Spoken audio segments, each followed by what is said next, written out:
La Genèse, chapitre 49. Jacob appela ses fils et dit, « Assemblez-vous, et je vous annoncerai ce qui vous arrivera dans la suite des temps.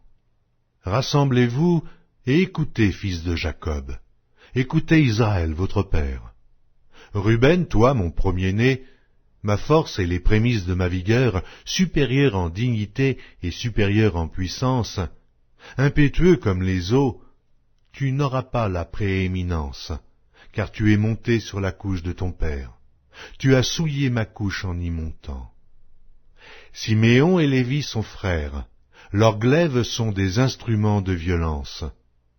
Que mon âme n'entre point dans leur conciliabule, que mon esprit ne s'unisse point à leur assemblée. Car dans leur colère, ils ont tué des hommes, et dans leur méchanceté, ils ont coupé les jarrets des taureaux. Maudite soit leur colère, car elle est violente, et leur fureur, car elle est cruelle.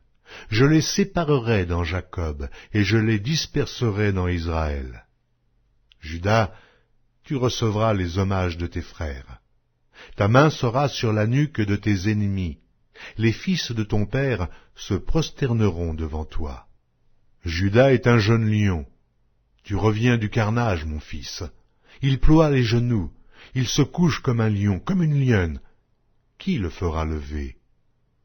Le sceptre ne s'éloignera point de Juda, ni le bâton souverain d'entre ses pieds, jusqu'à ce que vienne le Shilo, et que les peuples lui obéissent.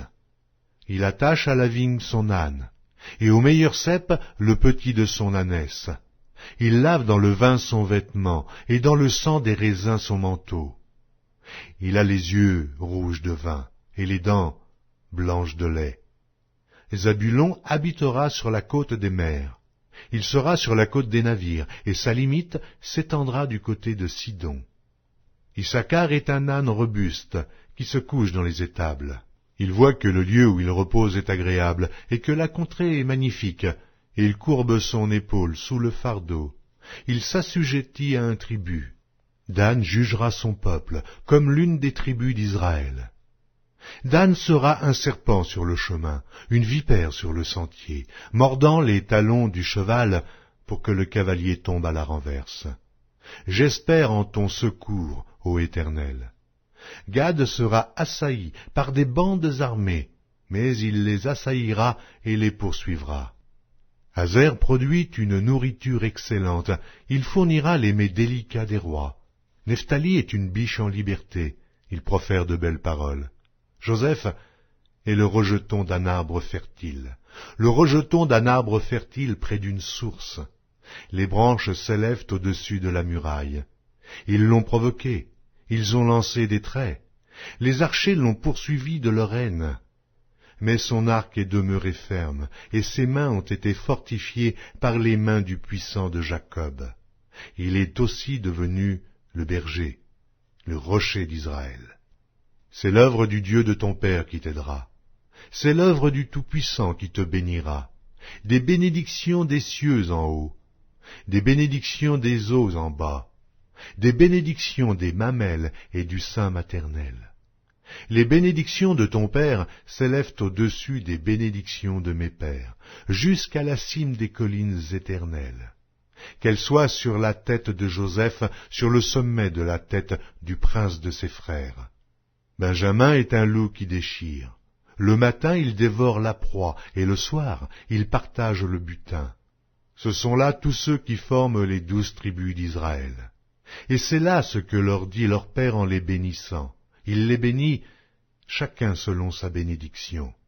Puis il leur donna cet ordre. Je vais être recueilli auprès de mon peuple.